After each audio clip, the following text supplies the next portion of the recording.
mismo nivel, necesito una bomba que me impulse, le dé presión y pueda subir el agua a los aspersores y tener el sistema de riego con aspersión.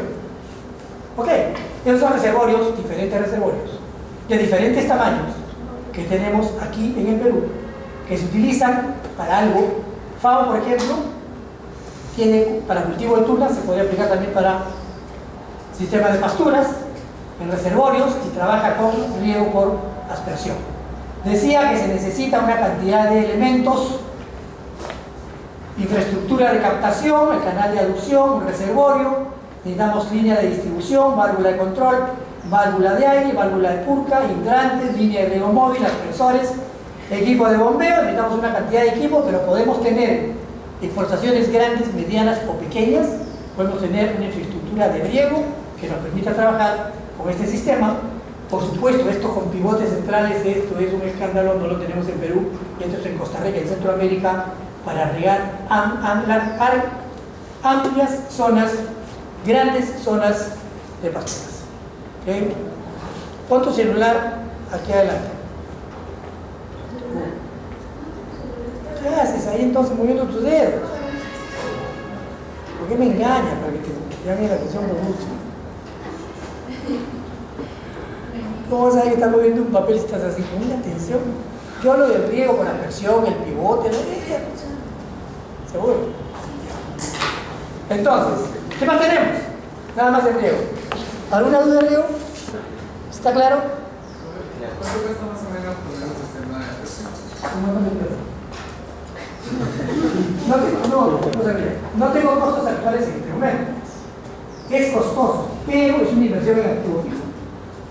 Tú inviertes y naturalmente vas a amortizar como cualquier equipo en 5, 8, 10 años. ¿Cierto? Obviamente para un mediano o pequeño productor no tiene ninguna capacidad, ninguna posibilidad económica para poder invertir. Pero si se forma una asociación, si se agrupan ganaderos, productores, se compran un sistema, riegan todas sus áreas y lo amortizan en 8 años. Es caro, muy barato. Mira todo lo que se necesita. Pero se justifica, económicamente se justifica. Sobre todo si es que le falta costo. Ok. Aquí vamos a mencionar eso. No tengo datos de costos, pero vamos a mencionar la importancia a pesar de lo costoso que es. Realmente los pastos pueden regarse por cualquier sistema. Puede regarse por surcos, por mega, por gravedad, por aspersión, por goteo. Naturalmente, como hemos dicho, la decisión de qué sistema de riego se utiliza depende de la disponibilidad de agua, de las características del terreno, el nivel productivo del agricultor, el recurso económico que tenga, ¿cierto? Pero que hay que regar, ¿de acuerdo? Ya somos conscientes de que de todas maneras tenemos que regar. Con Mega tenemos una eficiencia de 30 hasta 70% si se hace bien, pero con sistema eficiente de riego tecnificado podemos llegar hasta 95% de eficiencia, desde la diferencia de riego por medias o de riego por aspersión en el país. Sus ventajas: permite el ahorro del agua, hay una mejor filtración, hay una mejor distribución del agua, se aplica en el momento que se necesita y se quiere, evita la erosión del suelo, pues se aplica la cantidad exacta, no se suelte el agua. En un surco se puede arrastrar un poco el suelo si es que la pendiente es muy pronunciada y la venida de agua es muy fuerte y no se controla bien. Es de fácil operación, cualquiera que aprenda a manejarlo lo maneja, no hay ningún misterio manejar un riego por aspersión. Incrementa el rendimiento productivo, porque hay una estandarización de la capacidad productiva, se va a incrementar la producción y también la calidad de los pastos. Las desventajas: el costo, el alto costo de implementación. Se necesita agua limpia, porque el agua que venga con tierra, sucia, con paja, puede obturar, cerrar los aspersores y el riego no va a ser eficiente. Tiene que trabajarse con agua limpia. Si se aplica cuando hay fuerte viento, la aplicación del agua va a ser uniforme, como si hubiera una tempestad. El agua va a ir por un lado por el otro lado y no va a haber un riego uniforme, que es lo que queremos con el riego por aspersión. Y la vida útil del sistema de riego es de 5 a 8 años, pero requiere un buen manejo, un buen uso técnicamente para que pueda funcionar y durar el equipo. Esas son diferentes vistas de diferentes tamaños y volúmenes de riego por acuación. Es un escándalo de riego por acuación voluminoso. Otra vez en buscar. Ok. Hemos hablado de fertilización y hemos hablado de riego. Y ya hemos dicho anteriormente que hay una estrecha relación entre el agua y la fertilización, sobre todo para el nitrógeno. Y hemos dicho que no se puede aplicar nitrógeno si el suelo no está húmedo. O si se puede aplicar nitrógeno, al día siguiente no se riega. Porque el nitrógeno tiene que ser transportado a la raíz por el agua. ¿Ok? Más que el fósforo y el potasio. Pero en realidad todos los fertilizantes necesitan del agua para comportarse adecuadamente. Pero miren ustedes lo que ocurre en un experimento con diferentes gramíneas, con riego y sin riego. En un año seco, y aplicando fertilizante a 67, 135, 270 kilos de nitrógeno por hectárea. ¿Ok? Sin aplicar riego, durante la época seca, un año seco, miren ustedes, el pasto va a crecer. No es un año seco de que no haya nada de agua. ¿Ok? No es en la sierra en la época de sequía, ¿cierto? Es un año seco, llueve poco, y entonces ¿qué tenemos? Tenemos que las pasturas responden bien a la fertilización, hasta 270 kilos por hectárea responden bien. No sé qué va a pasar con 540, no sé, ni me interesa para el efecto de este gráfico, ¿cierto? El año seco todas suben, pero suben hasta acá, me producen hasta 6.000 kilos de materia seca por hectárea. Pero cuando les aplico riego en este año seco, miren ustedes cómo saltan. Si les aplico riego, responden a 67 kilos, a 135 kilos, y miren cómo responden a 270 kilos de nitrógeno. Producen 10.000 kilos de materia seca por hectárea, el doble de lo que me producían cuando aplicaba solamente fertilizante sin riego. Esa es la relación. Estás trabajando con tu celular, ya te descubrí. Por adelante. Ahí no hay papelito, no hay nada, era el celular de veras. Niño.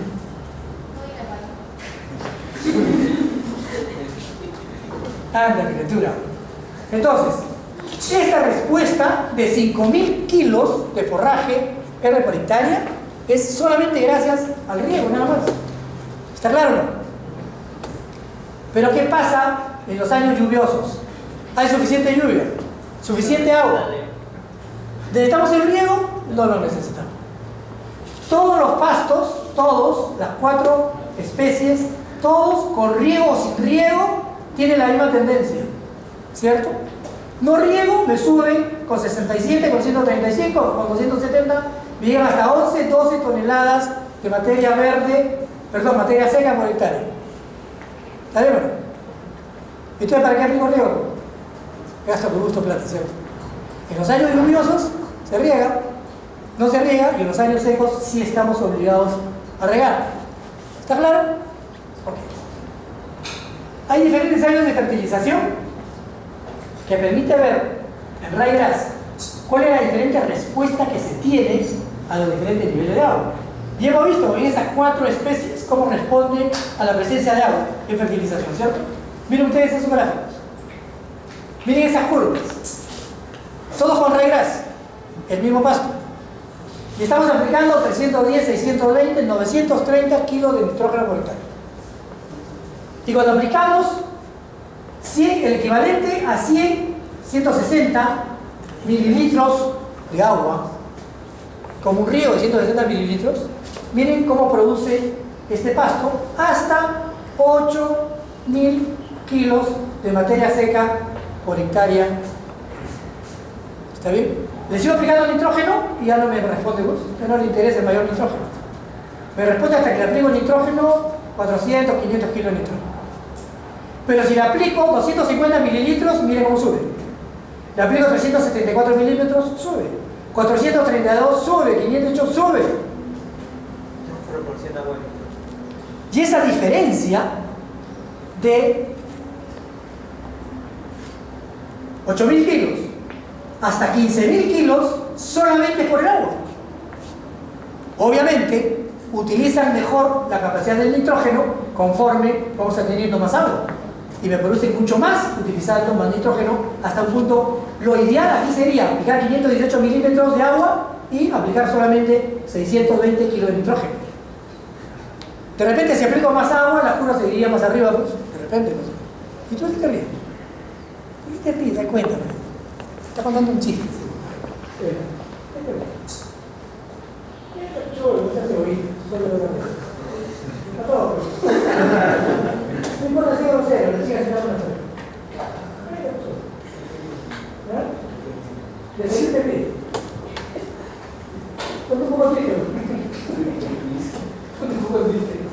Deja de reírte solo. Ok, ¿alguna pregunta o no? ¿Preguntas? Tenemos una prueba, un experimento con novillos que están consumiendo un pasto guinea, utilizado con 100 kilos de nitrógeno por hectárea.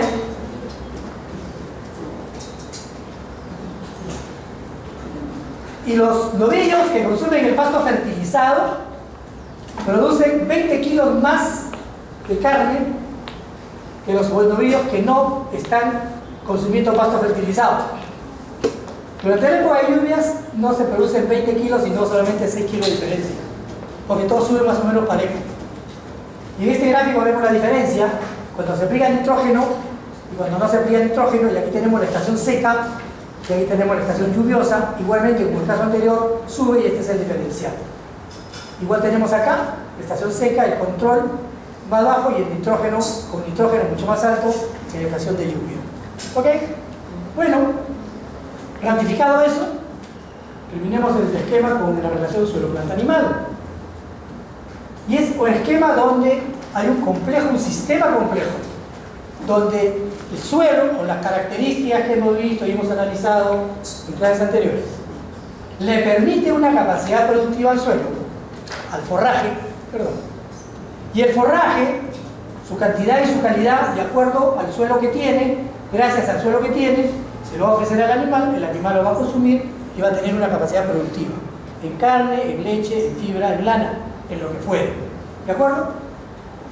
Y naturalmente se cierra el círculo cuando el animal devuelve, decíamos, 70, 80%, 60% del nitrógeno, fósforo, potasio que consumió en la fertilización a través del forraje. ¿Ok? Naturalmente que aquí hay que considerar cuál es el nivel de fertilidad del suelo, cuáles son los requerimientos del pasto, los requerimientos del animal. Pero cuando hablamos de macro y micronutrientes, prácticamente son los mismos para un animal superior, como una vaca, y para una planta superior, como es el pasto. Están constituidos de lo mismo, de carbono, de hidrógeno, de nitrógeno, de potasio, etcétera, etcétera. Empezando por el yodo de... ¿Ah? Cada uno de esos minerales, ya me rendí, ya duerme,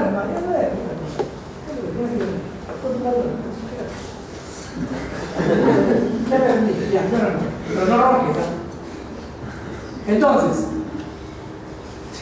por ejemplo, el calcio en los huesos, el nitrógeno en las proteínas tienen una función estructural que estructura la célula, ¿cierto? El cloro regula la función osmótica, el cobre forma parte de las enzimas para el metabolismo y tienen todas las funciones fisiológicas enzimáticas. Con eso, ¿qué queremos decir? Que los macro y microelementos son indispensables para el pasto, para que crezca bien y para el animal. Normalmente los productores medianos y pequeños no dan, primero no fertilizan y en segundo lugar no suplen de sales minerales a los animales. Cuando veremos suplementación animal al pastoreo vamos a regresar sobre esto, pero el concepto es, ok, tenemos que darle al animal estos macro y micronutrientes porque los necesita. ¿Y por qué el productor no se los aplica? Porque no hay sintomatología importante en los animales, a menos que sea deficiencia de bocio y los terrenos nacen débiles, se pueden morir, o le aparece el bocio al animal cuando la hipófisis obituaria se pone crecida porque se atrofia. Recién ahí hay un signo de deficiencia de yodo y se aplica sal yodada para evitar la deficiencia de yodo. Pero hay deficiencia de calcio, de cobre, de cobalto en los animales, no hay. Pueden estar con anemia porque no hay fierro y forma parte de la molécula de la hemoglobina para transportar oxígeno, y por deficiencia de fierro el animal está con anemia. ¿Hay un síntoma visible por parte del ganadero? No lo hay. Y entonces no se preocupa ni de comprar ni de suplementar con sales minerales. Y entonces, la fertilización camina por ahí. La suplementación de sales minerales camina por ahí. Los animales tienen que tener en la dieta macro y micronutrientes para que produzcan de manera adecuada, de acuerdo a su capacidad genética. ¿Ok? Bien. ¿Qué más? Eso ya lo dije. ¿Alguna pregunta? ¿Acabamos con el riego? Chao, riego. ¿Qué nos falta? Control de malezas y quiebra de huesos. Cuando hemos hablado de las características que tenemos que considerar para el establecimiento de pasturas, ya hemos hablado del control de malezas. En otras palabras, cuando se siembran los pastos, tiene que considerarse, lo que hemos hablado, tiene que hablarse de fertilización, tiene que hablarse de riego, tiene que hablarse de control de malezas, ¿cierto? Lo único que ahora estamos haciendo hincapié en que una vez que terminó el establecimiento de pasturas, compadre, durante todos los años tenemos que fertilizar, durante todos los años tenemos que regar, durante todos los años tenemos que controlar las malezas. ¿De acuerdo? Eso se llama mantenimiento agronómico de los pastos. ¿Ok? Ya sabemos que es una maleza, es una mala hierba. Cualquier planta que no sea el pasto que queremos es una mala hierba. Pero además es resistente, requiere menos nutrientes, sufre menos que el pasto que nosotros hemos sembrado. Consecuentemente va a competir por nutrientes, por fertilidad, va a competir por agua, va a competir por espacio, va a competir por luz, y de una manera ilegal, por así decirlo, con nuestros pastos, porque es más resistente que nuestros pastos. Entonces tenemos que controlar la maleza. Tenemos algunos ejemplos de maleza. Ven acá Quipuyo en la zona andina, y en la zona tropical también hay una serie de malezas. Y he marcado Quipuyo porque el Quipuyo es una maleza para nosotros, porque nunca lo manejamos adecuadamente, porque el Quipuyo aparece y es una gran mala hierba para la actividad agrícola. Pero para la actividad de ganadería, si quisiéramos manejar bien el Quipuyo, lo sembraríamos en un buen suelo, porque lamentablemente el Quipuyo nace pues en la pradera andina, suelo de mala calidad, ¿cierto? Y entonces es una mala hierba. Pero les cuento que en la sabana de Bogotá, a 2.600 metros sobre el nivel del mar, el Quipuyo, fertilizado, regado, soporta 4 vacas lecheras por el área por año. ¿Qué tal? El mismo Quipuyo que tenemos nosotros acá. Exactamente el mismo. Su nombre científico es el mismo Quipuyo. Manejado bien, utilizado en el momento oportuno, soporta 4 vacas. Lo más resistente, rústico, no lo atacan enfermedades, plagas, maleza, mala hierba. Nadie lo ataca al Quipuyo. Felices los bogotanos, a 2.600 metros con su Quipuyo. Por supuesto, un buen suelo. Por supuesto, una buena fertilización. Por supuesto, riego.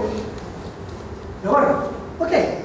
Entonces, las malezas, desgraciadamente, son unas plantas que tienen una abundante producción de semillas, por eso su capacidad de reproducción es muy alta. Tienen una gran viabilidad, un alto nivel de germinación. Dormancia, pueden dormir en el suelo varios años, después vamos a ver en un cuadro, varios años en estado de latencia. Se propagan además por rizomas, estolones, tubérculos, bulbos, de cualquier manera se propagan las malezas, las malas hierbas.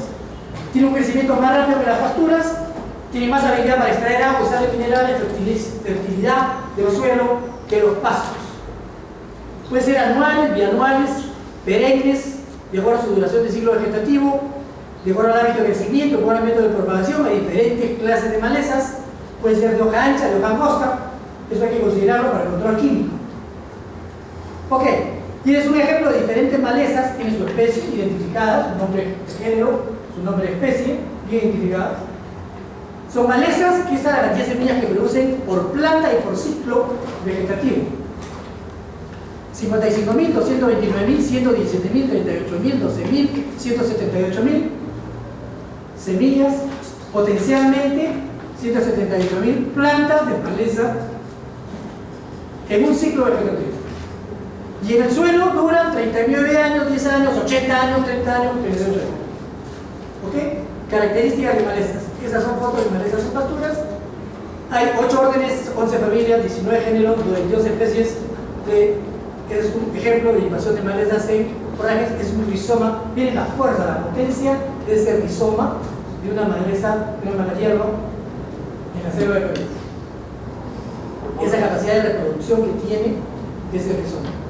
Todas las plantas amarillas son malezas, merecen esa invasión de un campo, de en la Sierra Central, en la zona del Montal. Ok, diferentes fotos y versión de malezas. ¿Qué favorece la invasión de malezas? Todo lo que perjudica al pasto favorece a la maleza. Por ejemplo, un mal manejo del pasto, el sobrepastoreo. Le ponemos una capacidad de carga mayor, esa pastura me puede soportar 2 unidades animales por hectárea por año y le pongo 4. Naturalmente ese sobrepastoreo, el animal se va a comer el pasto, la maleza no la toca, pues. Favorece por la maleza. Pastos mal adaptados a la región, no crecen vigorosamente, no están adaptados a ese ambiente ecológico. El pasto no crece, pero la maleza sí. Un control deficiente de la maleza, por ejemplo, la controlamos cuando ya semillaron. Cerró su ciclo vegetativo, semilló. ¿Se acuerdan cuando hablábamos de incorporación de malezas, cuando movíamos la tierra, incorporábamos, decíamos antes que semille? Porque si no estamos sembrando para la guerra, ¿cierto? Ok. Mal drenaje, cualquier factor que me reduzca la capacidad productiva de la pastura, me incrementa la capacidad productiva de las malezas. ¿Cómo controlarlas? ¿Cómo prevenirlas? ¿Cómo atacarlas? Lo dijimos hace 3 o 4 clases. Yo solamente creo en el control. No creo en la prevención ni creo en la erradicación. No funciona. La maleza tiene una capacidad de diseminación increíble, ¿ok? Pero tenemos que controlarla. Tenemos que reducir la infestación de malezas en niveles que no nos causen mayor perjuicio económico. El mejor sistema es, en la rotación de pasturas, salen los animales y se cortan toda la maleza y todo el pasto que el animal no comió, para que el rebote venga bueno. Eso vamos a hablar cuando hablemos de manejo de pasturas. En todo caso, tenemos que hacer un control. Para hacer el control hay diferentes métodos: un control cultural, un control mecánico, un control químico. Se puede hacer una asociación, una mezcla de 2 o 3 controles. Se pueden utilizar algunos de ellos porque el método que utilicemos depende del tipo de maleza, depende del grado de infestación. Y entonces podemos hacer un control cultural que lo que es sencillamente es manejar bien el pasto, manejar adecuadamente la pastura, mantener, por ejemplo, en cuarentena a los animales cuando salen de un campo que está infestado de malezas. No lo pasemos a un campo libre, limpio. Esperemos 2 o 3 días en otro sitio, que las semillas y todo lo que se trae del campo sucio no lo meta al campo limpio de malezas. Eso es control cultural. Se hace desde el momento, por ejemplo, control cultural del momento de la siembra. Se siembra el doble o el triple de cantidad de semilla para aumentar la densidad, para que el crecimiento del pasto sea muy bueno, y de esa manera se puede controlar la maleza desde el momento de la siembra. El control mecánico lo hemos visto con arado, con rastrillo, pero hacerlo bien en el momento adecuado, con guadaña o con hoz, con machete, que es el que más se usa en las medianas y pequeñas explotaciones. ¿Saben lo que es la guadaña, no? ¿Saben lo que es la guadaña? ¿Qué es la guadaña? ¿Conocen ustedes la simbología de la muerte? La muerte, que es un esqueleto que camina con una túnica y con una vaina ahí al hombro. Eso es la guadaña. Se supone que con eso corta la cabeza de la gente. Es una herramienta para cortar pasto. Ok, con machete le llevo manual. Por ejemplo, el tipo de maleza, si es una arbustiva y ya creció, si la cortamos va a rebotar. Hay que sacarla de raíz, desenraizarla y eliminarla, pero es más caro, pues, más mano de obra, es más costoso. ¿Ok? Bueno, esa foto ya la hemos visto para incorporar el material verde en el campo. El control mecánico también se hace al momento del establecimiento, se hace durante el establecimiento, el primero a los 30 días y después se controla durante los 6-8 meses que dura el establecimiento de las pasturas, y después todos los años se sigue haciendo el control de malezas. Y el control químico con herbicidas debe utilizarse como un complemento solamente puntualmente para algún tipo de malezas. Hay que identificar bien las especies. No se nos ocurriría aplicar un herbicida de hoja ancha a las leguminosas, por ejemplo, ¿no? Podemos aclimar y vamos a matar las leguminosas. Ahí estamos hablando de qué. Ahorita vamos a hablar de qué. Y no podemos aplicar un herbicida de hoja angosta a una gramínea, ¿cierto? O sea que hay que aplicar adecuadamente el herbicida con una calibración de la espesora, con la dosis recomendable, porque no queremos echar demasiado producto, que es caro, vamos a ganar mucho dinero, vamos a perder mucho dinero. Las condiciones ambientales, si va a llover, no apliquemos químicos, porque la lluvia va a lavar la maleza y no va a ocurrir nada. ¿Correcto? Control químico de este establecimiento. Muchas veces se hace un control químico preemergente a las malezas. Se prepara el suelo, se hace un preemergente y se controla la maleza y después se siembra la pastura. Ok. Te pregunta el último que vamos a ver como manejo de la quema de pastos. Y la quema de pastos es una práctica muy discutida. Hay mucha gente que defiende la quema de pasto y hay gente que dice que no es conveniente. Hay una serie de razones en favor o en contra. Por ejemplo, mejorar los pastizales, sí, porque cuando se quema, el pastizal viene creciendo vigorosamente. Normalmente todas las gramíneas y las leguminosas resisten la quema. ¿Qué quiere decir? Quiere decir que quemas y la pastura va a rebrotar. Pero no rebrota con la misma densidad. Hay plantas que mueren. Es resistente. Quemas y la pastura rebrota. Y rebrota muy bien, como si fuera un pasto nuevo.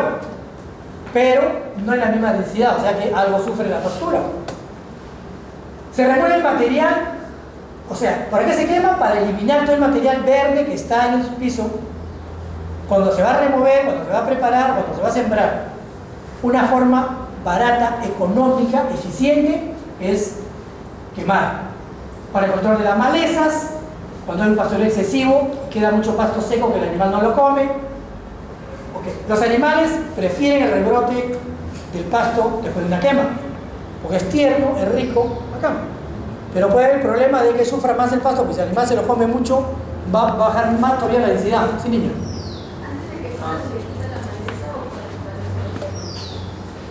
Normalmente,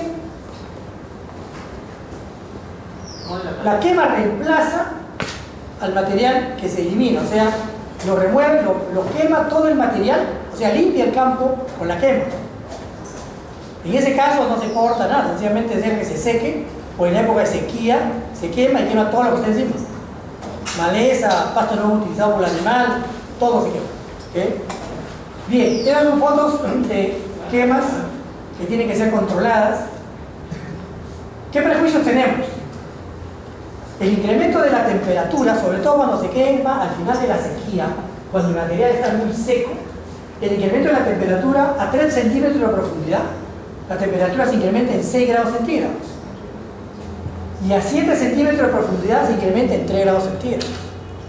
Recuerden de que hay una serie de microorganismos, hay una serie de elementos vivos, el mismo nitrógeno que puede estar en el suelo y se va a perder por efecto del alza de temperatura.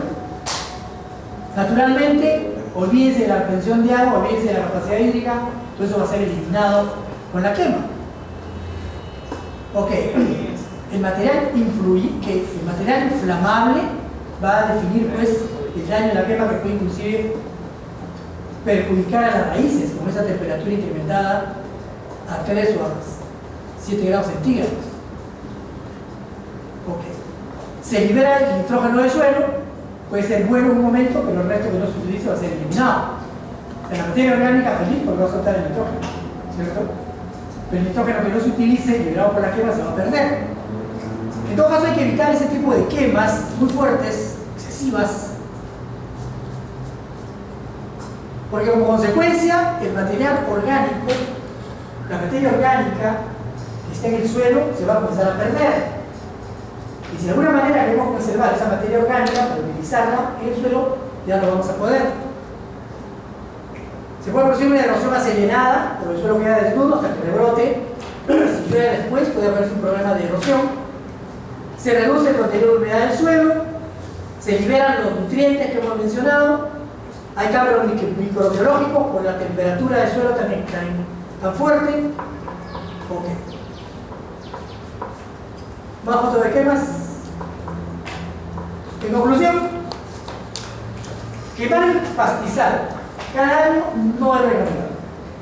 Si comparamos los beneficios y los perjuicios, no es recomendable hacer una quema anual. Quizás una quema cada 2 años, Pero lo más recomendable sería hacer una quema cada 3 años.